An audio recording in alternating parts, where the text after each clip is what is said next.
All right, YouTube, what is up? We are back with another episode of the Meathead Cookbook, and if you have been following along with the other fitness videos, and I think I might have mentioned it in one of my cooking videos last week, maybe, possibly, but this is a recipe that I've been talking about for like 2 weeks in a row ever since I've made it because it was the easiest and best thing that I've ever made. I'm going to complex it a little bit. I'm going to add in some ingredients just so we have a little bit of a cooking show instead of the 2 ingredients that I threw in the first time. But it is a barbecue chicken crockpot slow cook where we just throw in 2 pounds of chicken tenderloins here. Right here, ripping these in. This is a lot of protein right here, man. And in the chicken, where I'm not a fan of eating chicken off of the stovetop, so this is perfect for me. We throw 2 pounds chicken in there. We open up some sugar-free barbecue sauce here. I got the hickory flavor. I think I might have got a different flavor last time, so that might be a little concerning. But we're throwing in this whole thing of barbecue sauce right there. It is like 17 times 10. What is that? 170 calories? I really hope I didn't fuck that up, but I think it's 170 calories for 2 pounds of chicken there. And that was the entire ingredient list the last time I did that. I threw that on low.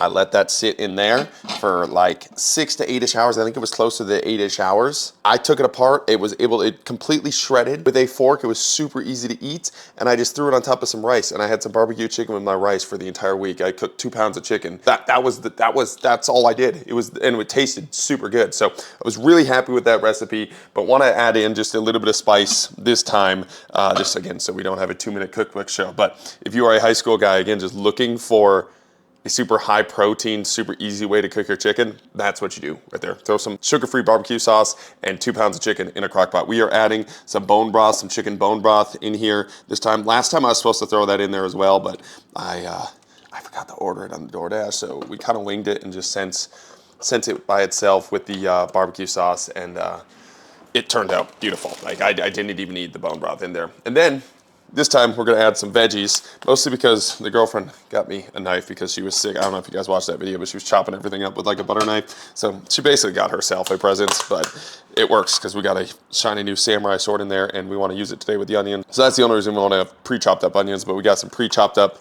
bell peppers here that we're gonna throw in the crock pot as well. Not really sure how many. I'm just gonna throw like probably half of these, maybe a little bit more in there. And then we're gonna chop up an onion with the new knife and then throw that in there. And then again, all we're gonna do is let it sit.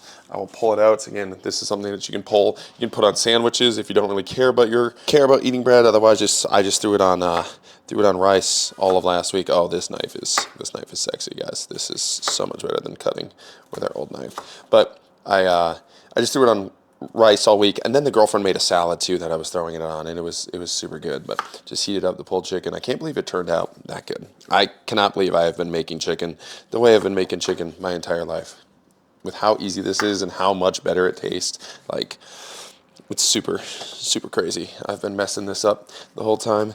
Wanted to watch some NFL football today, but all the games are kind of a blowout right now, so it's not super entertaining there, but it's better for work because we are editing a bunch of videos and we are making this softball ebook that is almost done. It should be done by the end of October, so by the time this video is posted, it should be out as long as we get it done. But it's basically just an ebook for all of my softball peeps that ask me about workouts. I'll release it to everybody, but a little bit more, like there's 3 levels to it. The first level I just finished. This was the most pain in the butt level because it's like the most elementary level. I honestly think it's way harder to program for newbie lifters in the sense of you have to be so cautious about all your progressions, all your regressions. It really makes you like those people are actually at risk of getting hurt during the exercise. Obviously, everybody's always at risk of getting hurt, but these like severely undertrained people, trying to write a program for those type of people, like really beginner type athletes or like ex-athletes that have put on like 60 pounds like a lot of softball people are. It's a lot more stressful making those programs than it is just like the actual decent athletes that just want a better program to follow. Those are super easy programs. So anyways, we finished the hardest program, which is the most elementary and basic program today, and just got all that on the Excel sheets. And then we are going to finish up the second level program, which is basically like a Building Better Movers, just like our online series where it's what all my athletes do in the gym without the ollies. And that's going to be like the tourney ball program, so like the mid-tier program, just without the ollies, but still a high performance softball program, focus on a lot of spine stuff, a lot of shoulder mobility, all that good stuff. And then we will do an ollie program, which will be the conference, Road to the Conference program, which is just basically the program that I run and I train with. And yeah, so it'll be kind of cool. I'm excited for building out, like, it's going to be our first ebook. But again, it's mostly for, I have a group of people on Facebook that only follow me on Facebook.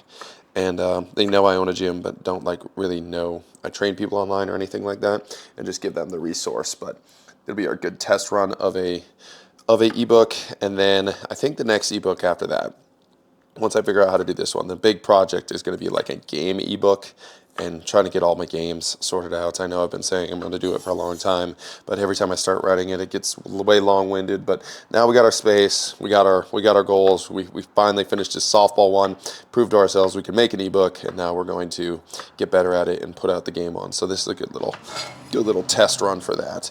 Don't know how many onions I should put in here, but we're just going to keep chopping for a little bit here. This knife is so good, so nice.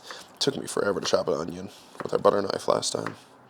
But yeah, anyways, the Vikings got destroyed this week, so that was not super ideal. Hopefully by the time you guys watch this, we had won that day's game. But yeah, we did not look super good at all on Thursday night this week. It was not pretty.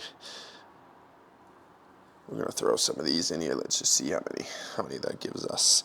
Again, I did not throw any vegetables in last time, but we'll add some flavor to this one. Do you see how much time the vegetables add? Like, I get to add flavor and add whatever micronutrients, but just the bang for your buck here. We're spending more time making vegetables than 90% of the meal. I'll chop up just a little bit more onions here. But no, I do love onions with my meat. Soaks up all the juices, just gives a really good flavor. I am an addict. I love it. That and like a good sautéed like mushroom too. Sautéed onions and sautéed mushrooms are my two go-tos. Can completely change a meal. Like a steak without mushrooms and onions, mid. A steak with mushrooms and onions for me, very good. So I think this is going to be the extent of the onions that we chop up for this.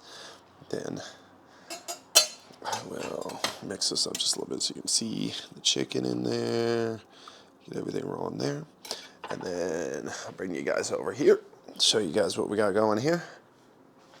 We're going to put it on high this time to see if we can get it done tonight. If not, throw it in there, right there. But yeah, typically I've been throwing it on high. If it finishes that night, then I finish the video there and show you guys what it is and usually take a little bite. But if it doesn't finish by the time I'm ready to go to bed, I just flip it on low and then cook it throughout the night. And then when before I leave in the morning, I throw it on warm. Then I come back from the gym and then open it up and finish the video there. So we will be back in a couple hours and see if it's ready to go. All right, YouTube, it is a couple hours later, and we are all nice and finished up here. I think I put in a little bit too much bone broth in here. I mean, not too much, but it's a little more liquidy than I would have loved it than it was last time, too, without the bone broth. But I'm going to be completely honest with you guys. I've taken a couple test bites here, and this is absolute gas. It's so much better with the red peppers and onions than it was last time, and I loved it last time, but I'm just going to scoop some of this out of here so you guys see what we're working with there. So we got our chicken there. I will just throw a bunch of rice on top of that, and then we got 2 pounds of chicken cooked in the fastest possible way, and it doesn't get much better than that. So we're going to go devour. We're going to make some rice and devour some of this. Appreciate you guys watching. Keep chopping wood.